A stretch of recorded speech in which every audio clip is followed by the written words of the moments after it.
Olá, meu nome é Igor Oliani, eu sou orientando do professor Alfeu. Neste vídeo eu vou falar um pouco do controle orientado por campo de geradores de indução duplamente alimentados. Este vídeo está dividido em duas partes. Na primeira eu vou falar um pouco da teoria por trás desse controle, e na segunda eu vou mostrar a construção do modelo computacional desse controle feito no MATLAB utilizando o Simulink e fazer uma simulação simples para esse modelo. Então, para essa apresentação, vou iniciar falando brevemente do gerador duplamente alimentado. Depois eu vou falar do controle orientado por campo, seus fundamentos e a orientação dos eixos de coordenadas, que é muito importante. E aí sim eu passo a falar do controle de corrente do rotor para esse gerador, que é o que vai ser aplicado lá no MATLAB. Aí eu vou falar na sequência do controle PI, o diagrama que a gente vai utilizar, a técnica de modulação também que foi utilizada e a definição do modo de operação da máquina. Então, o gerador duplamente alimentado, também conhecido em inglês por Double Feed Induction Generator, DFIG, ele tem se popularizado em aplicações de geração de energia renovável, especialmente em geradores eólicos. E o porquê dele ser utilizado é pelo seu destaque, pelo seu baixo custo e alta robustez dos equipamentos. Então, neste slide, nós temos aqui à esquerda uma figura em corte para uma máquina indução duplamente alimentada com um transformador rotativo. Seria essa parte aqui mais à direita. E é possível perceber que o rotor ele já é bobinado, né? Então nós temos aqui acesso através de escovas aos enrolamentos do rotor, enquanto que o estator fixa, aqui essa parte fixa, nós temos aqui os outros enrolamentos trifásicos. E à esquerda nós temos a conexão com a rede dessa máquina, na qual é possível ver que o controle desse equipamento ele é feito através dos enrolamentos do rotor. E por que é feito isso? Porque nesses enrolamentos os níveis de potência são menores e implica num baixo custo, já que o equipamento, por sua vez, também é menor. E esse diagrama aqui é a base para o nosso controle, né? O uso aqui é esse acesso aqui aos enrolamentos, o controle das tensões do enrolamento do rotor. Então, prosseguindo com a nossa apresentação, neste slide nós temos um exemplo de aplicação para o nosso gerador duplamente alimentado. Então, nessa figura nós temos o esquema geral simplificado do sistema de geração eólica conectado à rede. E ele é composto por uma turbina eólica que provém a energia mecânica, né, a potência mecânica para o eixo do nosso gerador de indução com rotor bobinado. E esse gerador ele tem os enrolamentos do estator conectados diretamente à rede, enquanto que os enrolamentos do rotor eles passam por um conversor conhecido como conversor back-to-back. É formado por um retificador, um inversor e um elo CC aqui composto por um capacitor para poder manter o nível de tensão. E na saída nós temos um filtro L. À esquerda aqui nós temos o modelo matemático para o nosso gerador. Então nessas três primeiras equações aqui nós temos as equações para as tensões do estator A, B e C, e nessas três últimas para as tensões do rotor, A, B e C também. E nós vemos aqui que elas são iguais aos produtos entre as correntes vezes as resistências, mais a variação do fluxo magnético. Neste caso aqui do estator, neste caso aqui do rotor. As últimas duas expressões, elas fazem alusões então aqui à velocidade síncrona, sendo esta igual à soma da velocidade do rotor elétrica mais a velocidade de escorregamento. E essa velocidade do rotor elétrico ela é composta basicamente pelo produto do número par de polos vezes a velocidade mecânica, que é medida diretamente do eixo da máquina. Então, do slide anterior, fica evidente que aquela representação da máquina ela é muito custosa, né? À medida que ela envolve muitas equações diferenciais. E uma maneira de simplificar aquele modelo é a utilização do controle vetorial. Então, nesse esquema de controle é aplicada a notação de vetores espaciais no modelo da máquina para a representação das variáveis de estado. O sistema ortogonal, no qual o sistema é representado, ele será orientado para o referencial síncrono, isto é, pela velocidade do vetor fluxo do estator, ou seja, o ômega-s. Então, aquelas seis expressões lá para as tensões, elas são reduzidas basicamente duas expressões. Uma para o vetor agora tensão do estator e outra para o vetor tensão do rotor. Também nós temos nesse slide aqui expressões aqui para o vetor fluxo do estator e para o vetor fluxo do rotor já no referencial dQ, que é indicado por esses índices D e Q aqui. Nós temos aqui a expressão mecânica aqui para o comportamento do gerador, né, em função do momento de inércia. Aqui também do produto escalar, né, mais precisamente da parte imaginária do produto escalar entre o vetor corrente e o vetor fluxo conjugado do estator. E a isso aqui é subtraído o torque da carga, TL.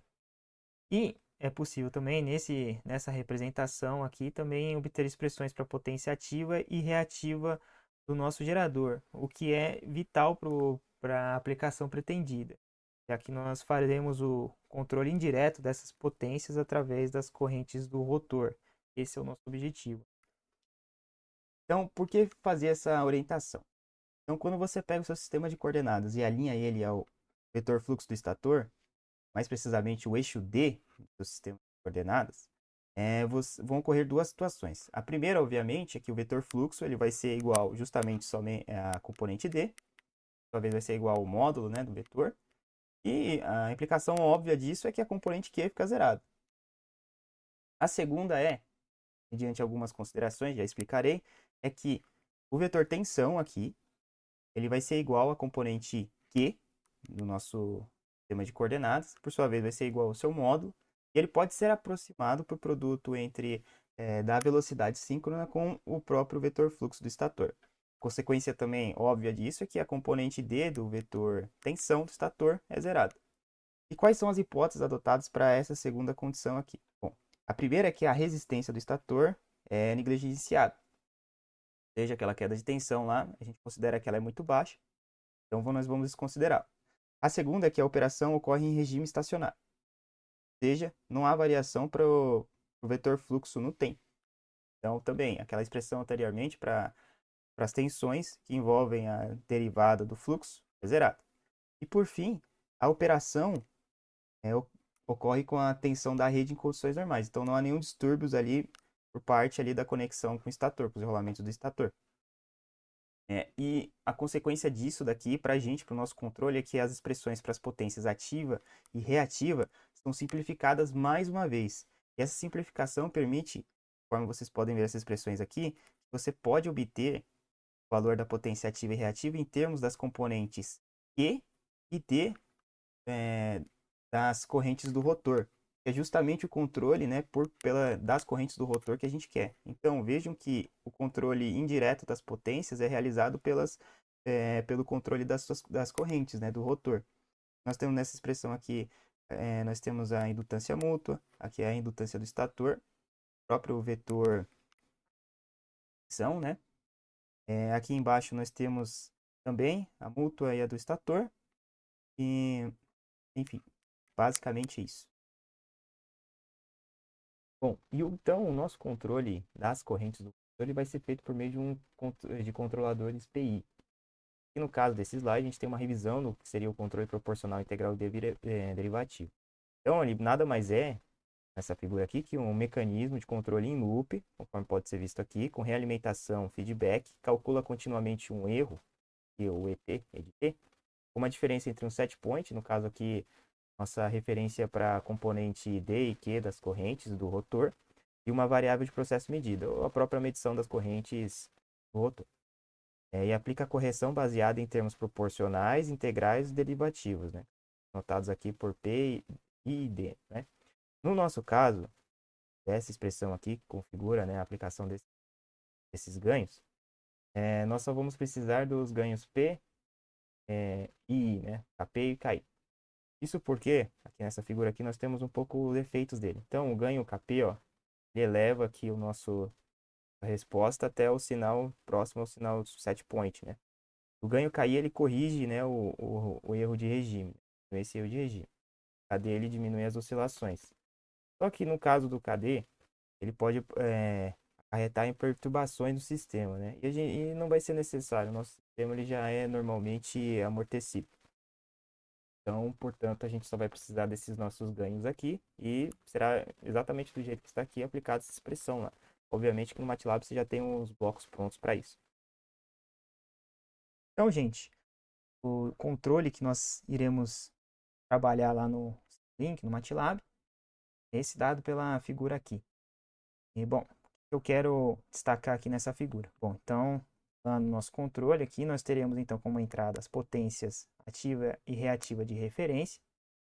Teremos como medições as correntes do rotor, e já no referencial DQ, e o acionamento, né, a saída do nosso controle aqui, vai ser justamente PWM, né, o sinal modulado para o acionamento do conversor, das chaves eletrônicas presentes no nosso conversor de 2 níveis. Outros aspectos importantes aqui na figura, que serão trabalhados lá no MATLAB. Então, observem aqui que nós temos as transformações DQ para ABC e ABC para DQ. Elas podem ser né, tratadas, né, como essas matrizes aqui, que eu mostro na figura, e o próprio MATLAB já tem um bloquinho pronto que faz essa transformada de uma vez, sem precisar passar por as transformadas de Clark e Park, para poder fazer a conversão de DQ para ABC ou ABC para DQ. Outro ponto importante é que aqui para obtenção do θ, né, o ângulo de escorregamento e o ângulo do fluxo do estator, aqui no PLL, que também tem um bloco pronto do MATLAB, ele nos vai dar o ângulo do vetor tensão. Então, esse ângulo do vetor tensão, ele já contabiliza 90 graus mais o ângulo θs, né? O ângulo de rotação aqui do vetor fluxo, porque ele está orientado para a componente Q aqui, né? Então, na hora que nós formos obter esse θs aqui, a gente vai precisar subtrair 90 graus do ângulo que é medido pelo PLL aqui. É importante frisar. Então, do diagrama anterior, a gente viu lá que tem um bloquinho chamado bloquinho PWM, né? Justamente a modulação por largura de pulso que a gente vai implementar para acionar o nosso inversor. Tá, e qual que é a técnica utilizada nesse PWM? Vai ser o PWM senoidal. Nessa técnica, a portadora é uma onda dente de serra que é comparada com um sinal de referência de tensão chamado sinal modulante. Então, dente de serra aqui comparada com nossos sinais modulantes, aqui a senoide das fases A, B e C. O resultado dessa comparação ativará as chaves em cada braço do inversor, garantindo que as chaves no mesmo braço não possam ser ligadas ao mesmo tempo. Então, o que acontece? Esse sinal, que ele é limitado a valores lógicos 0 e 1, eles vão ser enviados para chaves superiores. Ah, mas e as chaves inferiores? Ah, as chaves inferiores, elas simplesmente recebem o sinal trocado das chaves superiores, porque não pode haver, elas não podem ser acionadas ao mesmo tempo para não haver a ocorrência de um curto aqui. E como é que funciona essa ativação? Então aqui nós temos um exemplo aqui. Caso, tomando a azulzinha como a nossa onda de referência, a nossa tensão de referência, ela é comparada com a dente de serra da seguinte forma. Fora do espaço aqui delimitado pela dente de serra, a chave vai assumir um valor lógico 1, ou seja, vai estar ligada. Dentro aqui, ó, nesse espaço, ela vai estar desligada. Aí aqui fora ela volta a ser ligada de novo, desligada, enfim. Então a frequência de chaveamento é dada pela nossa dente de serra, da onda portadora. E a largura do pulso é dada pela nosso sinal modulante. Então, agora só falta a definição do modo de operação da máquina. Isso porque, enquanto gerador, ele pode operar na condição de velocidade supersíncrona, ou seja, na condição na qual a velocidade angular elétrica do rotor é maior que a velocidade síncrona, e nesse caso a potência flui do rotor do DFIG para o barramento CC e para a rede elétrica por meio do conversor conectado à rede, e na situação inversa a velocidade subsíncrona, qual a potência flui do barramento CC para o rotor do nosso gerador. Então, nessa tabelinha aqui, nós temos as duas condições aqui para a potência do rotor, sendo esta negativa e positiva, né? Dadas em função do escorregamento. E para que isso tudo, pessoal? Bom, isso é importante porque a gente vai precisar definir uma velocidade de referência para o rotor, né? O controle precisa desse set point aí para operar. E ele vai ser dado em função da velocidade síncrona e do escorregamento adotado. Então, qual que é a velocidade síncrona? A velocidade síncrona é dada por essa expressão aqui em radianos por segundo. Ela depende da frequência, né, adotada na rede, no caso 60 Hz, e do número par de polos. E o escorregamento nada mais é do que a diferença entre a velocidade síncrona mecânica pela velocidade síncrona. Então, é essa médiazinha aqui. Então, isolando, né, essa expressão aqui, a gente tem essa expressão para velocidade mecânica. E simplificando mais uma vez, nós temos aqui, né, a função aqui do escorregamento, fica bem claro, 1 menos o escorregamento. A situação adotada para o nosso controle vai ser a de situação de escorregamento zero, tá? Então, a velocidade mecânica vai ser igual à velocidade síncrona. Vai usar isso nos parâmetros do nosso programa. Finalizando então essa parte do vídeo, essa apresentação, tenho aqui as 4 referências utilizadas. Eu recomendo a leitura do livro do professor Alfio, que consta maiores detalhes aí, foi explicado. E agora a gente vai para o tutorial, para a explicação do modelo, né, da construção do controle no Simulink. Então, na segunda parte do vídeo, eu vou dar início à construção do controle no Simulink. A versão do MATLAB utilizada é 2021A. Eu recomendo que seja utilizado versões aí recentes, a partir de 2016, para garantir que os blocos que eu vou utilizar aqui estejam presentes na biblioteca. Então, o primeiro passo é clicar em New, Simulink Model, Blank Model, criar um modelo aqui. Beleza, está criado o nosso modelo.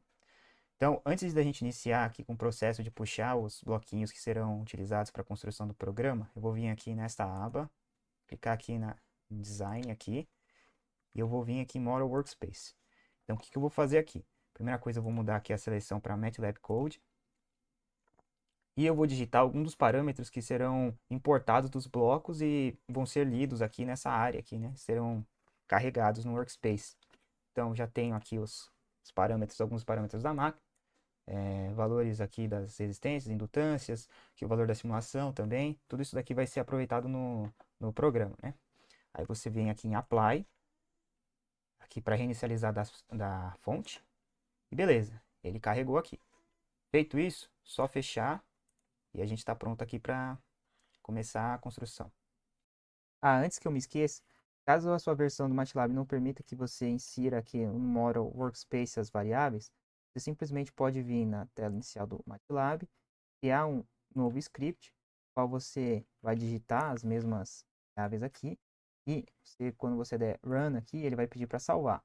Você salva ele no lugar desejado, e antes de rodar a sua simulação, você vem e abre esse arquivo, dá Run nele, que as variáveis serão carregadas aqui no Workspace, uma alternativa. Pois bem, então agora a gente vai iniciar o processo de puxar os bloquinhos da biblioteca para a nossa área aqui de programação. E para isso, basta clicar aqui em Library. Bom, você vai digitar aqui o nome do bloquinho que você quer. No caso aqui, Ground. Vai aparecer uma lista de opções aqui. E fique atento ao que eu fizer aqui para selecionar exatamente o mesmo bloco, porque alguns blocos têm a mesma nomenclatura, mas são blocos diferentes. Então, é só clicar e arrastar. Para não ficar muito monótono, vou acelerar o vídeo. Eu fiz uma listinha aqui com os bloquinhos utilizados no programa, né? Então, basicamente, eu vou repetir o mesmo procedimento que eu já fiz agora há pouco para cada um desses bloquinhos aqui.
Então, depois desse trabalhinho aqui, já não vai mais precisar dessa linha. E agora eu vou fazer a montagem aqui do nosso controle. Mas antes, para ficar mais fácil, né? Vou puxar aqui o diagrama, isso não precisa ser feito por você. Só para ficar melhor aqui a referência que a gente tem que fazer, né? Então, eu vou construir essa parte aqui do acionamento, primeiramente. Depois a gente vê a parte do controle. Também, dessa vez, eu vou acelerar um pouquinho o vídeo. Assim, antes de começar, só por te falar que, por exemplo, eu vou utilizar aqui as seguintes comandos de atalho para facilitar a nossa vida. Ctrl I para rotacionar o nosso bloquinho e, no nosso caso aqui, então, aqui o Ctrl I, Ctrl E segura o CTRL, aperta o CTRL, segura no bloquinho selecionado e aperta só clicar em cima do outro, ó. Ele vai conectar automaticamente. Isso aqui vai facilitar bastante a nossa vida, só depois tá aqui. Tá mais rápido, né, e ágil.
Então, gente, agora o que eu vou montar serão essas transformações aqui do ABC para o DQ e do DQ para o ABC.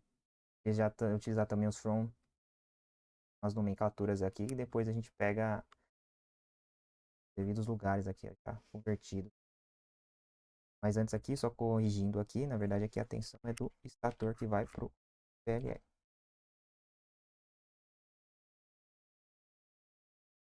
Ah, nesses bloquinhos de transformação aqui, tem umas coisas que tem que usar. Bom, primeiramente, vai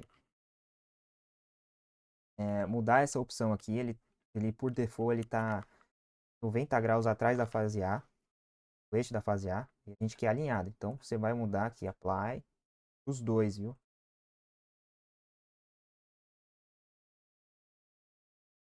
Apply, ok.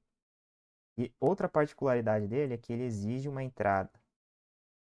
3 posições aqui. 3 componentes. Então, você vai usar o MUX aqui, ele vem com o padrão 2, você vai mudar para 3 entradas. E é na ordem do que está aqui no bloquinho. Então, a primeira entrada aqui no caso é a D, a segunda é a Q e a terceira é a componente 0.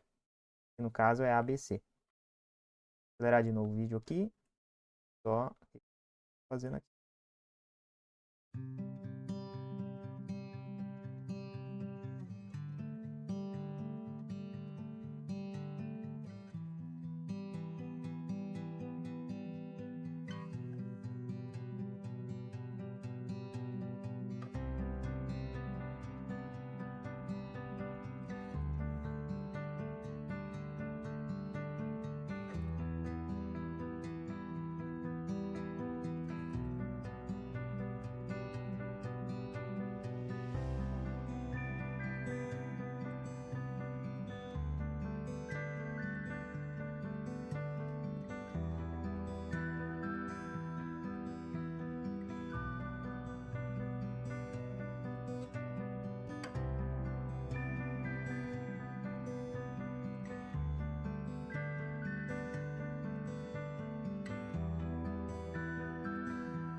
Então agora eu vou fazer duas coisas. Eu vou montar o bloquinho aqui do PWM. Também a gente vai configurar direitinho esse PLL. Certo? Da hora.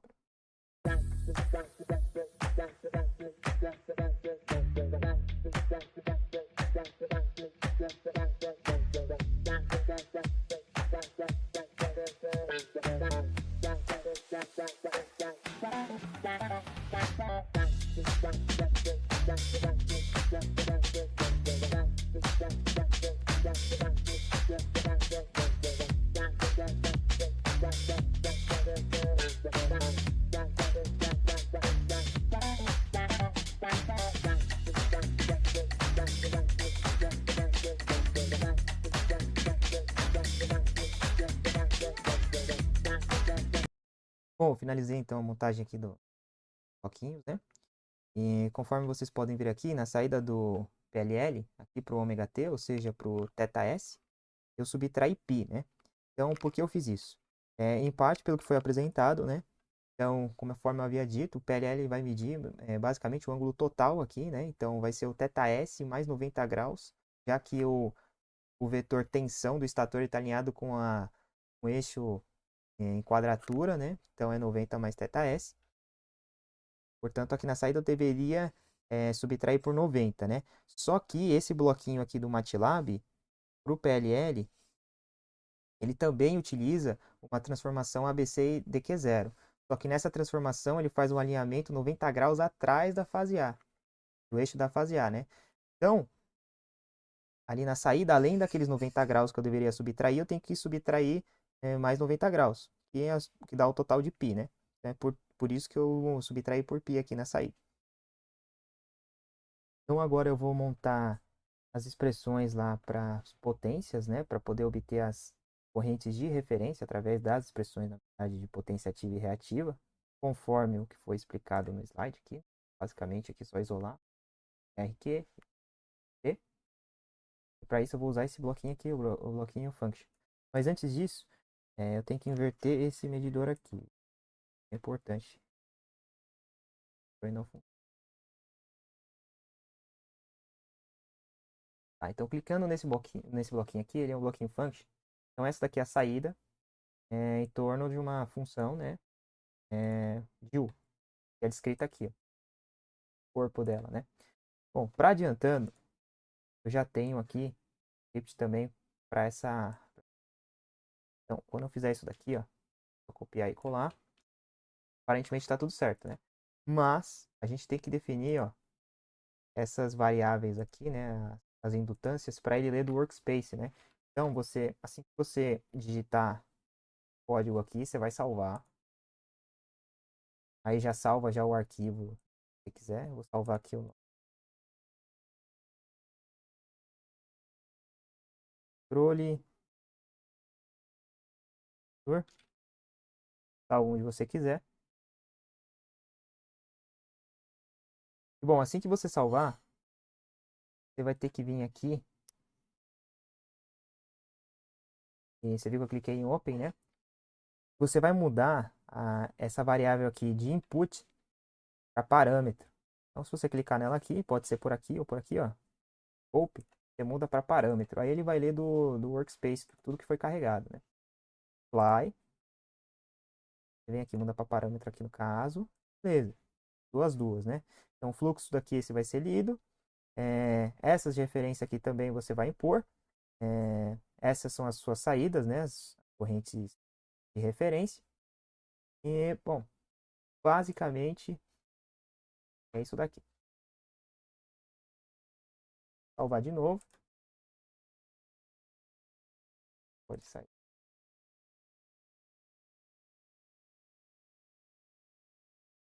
Vou esticar aqui para ficar um melhorzinho. Então, o que a gente tem agora a partir aqui, né, do nosso desenho do diagrama. Melhor, olha aqui. Temos então referências, né, o quase ela, né, corrente. Tem já o bloquinho do PWM. Beleza. A gente está precisando então do ângulo aqui no caso, né, do ângulo de escorregamento. E para as referências, a gente está precisando também do fluxo e do modo da tensão, ou simplesmente a componente Q da tensão, né, que está alinhada. Então, beleza. Então, a gente vai começar a montar aqui então as expressões para a gente obter o fluxo do estator e o módulo da tensão. As potências de referência, a gente simplesmente vai impor, né? Então, a gente vai usar esses bloquinhos aqui, ó, as referências. Eu estou usando o Ctrl C e o Ctrl V para copiar o mesmo bloco.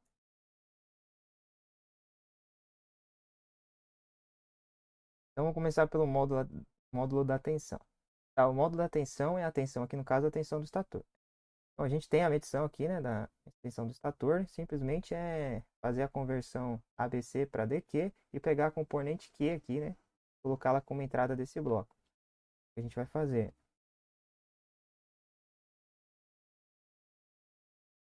Na verdade, eu poderia copiar aqui, troca aqui.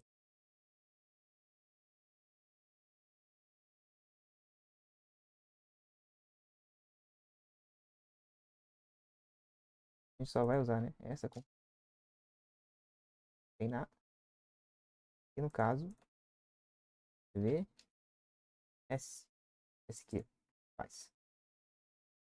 Só que aqui tem, né? Tem um, tem um pequeno detalhe, né? O ângulo que a gente está utilizando, então, para fazer a conversão ABC para DQ, no caso aqui, não é o ângulo de escorregamento. É o ângulo do o θS, é o ângulo da velocidade 5, né? O ângulo do vetor fluxo do estator. Então, tá, θS. Beleza? Depois deslocar esse cara aqui. Para o vetor fluxo, eu vou utilizar a expressão também já passada na apresentação, essa daqui. Só que eu não vou utilizar para a componente Q, já que a gente já sabe que o vetor fluxo está alinhado com a componente D. Então vai ser LS vezes ISD, LM e RD. Então eu só vou copiar aqui esse bloquinho, vai editar ele aqui. Eu já tenho um script também feito aqui, com aquela equação mostrada, que é o vetor fluxo. É só salvar, porque como eu copiei aquele mesmo bloquinho, essas variáveis já estão configuradas como parâmetros. Então, beleza. Tá aqui. Tá aqui, né? Bom. E bom, o que eu vou precisar? Eu vou precisar do IRD.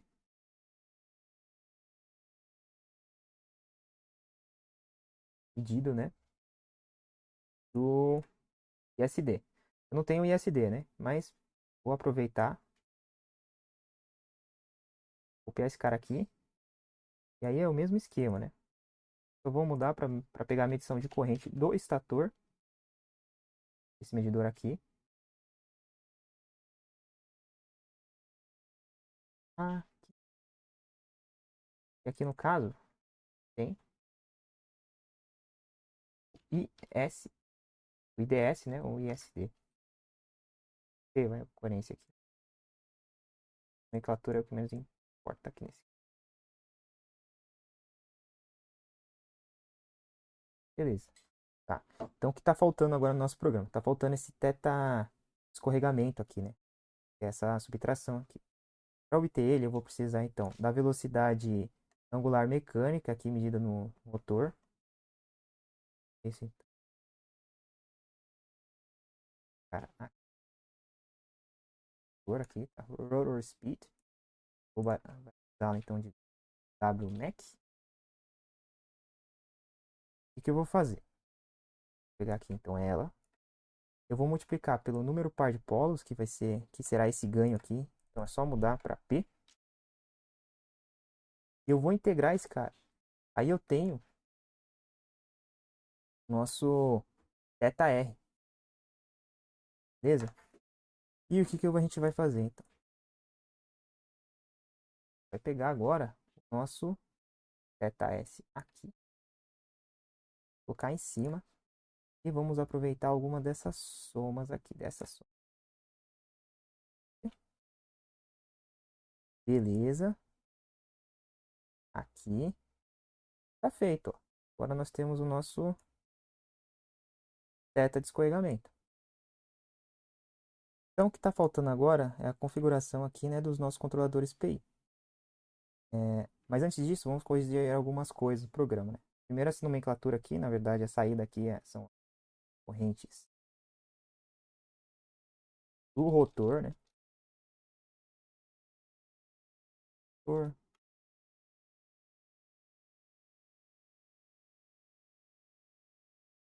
Temos a saída aqui. Essas constantes aqui, esses valores dos ganhos, né? Eles foram definidos por meio de um artigo aqui, o próprio professor Alfeu, um dos autores. E aí ele dá, né, a equação para calcular esses ganhos, que é a que está ali no script, né? Então vamos lá. Configurar então o bloquinho já.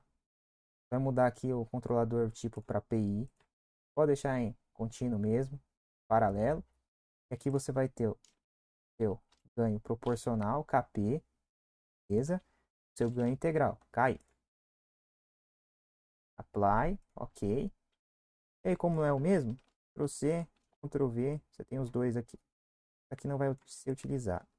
É, vai copiar a junção.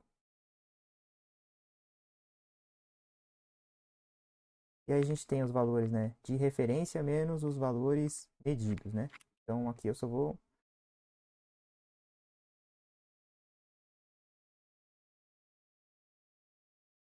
criar o mesmo nome.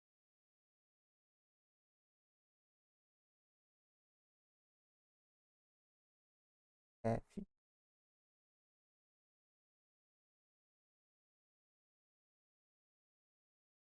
aqui,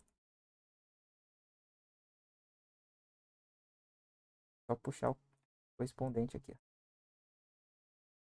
Vai ter o controle aqui para corrente D, controle para corrente Q. Tem os valores medidos aqui. E, cara, aqui. Até copiar.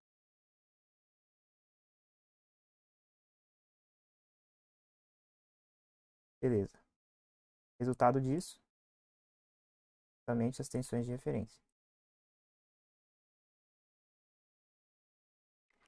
Ok.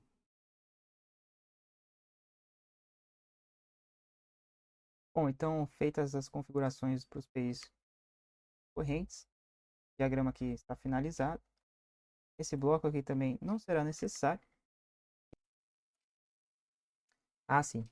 Então, para o controle da velocidade, é feita uma malha externa que utiliza a mesma estrutura dos PIs presentes lá no controle das correntes do rotor.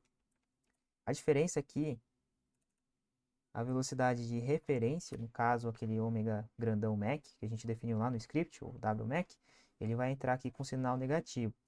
E o sinal medido, né, de velocidade angular mecânica do eixo, vai entrar com um sinal positivo nessa junção aqui.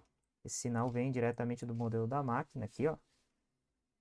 E, bom, basicamente o erro aqui é processado por um controlador PI. E a saída desse controlador PI é o torque mecânico que vai servir de entrada para o modelo da máquina. Os ganhos do controlador PI são os mesmos dos ganhos dos controladores lá para a corrente, com a diferença aqui de que foi multiplicado o ganho KP por 3, garantindo assim o seu funcionamento. E para a simulação rodar, é necessário também que seja adicionado esse bloquinho aqui, chama PowerGui. Aí é o mesmo esquema, só digitar PowerGui lá na biblioteca e adicionar aqui o espaço. Então, aqui as referências eu coloquei estes valores aqui. Você pode ficar à vontade de colocar os seus, né, desde que respeite a potência nominal da máquina. 0. E nas configurações dos bloquinhos, vamos lá.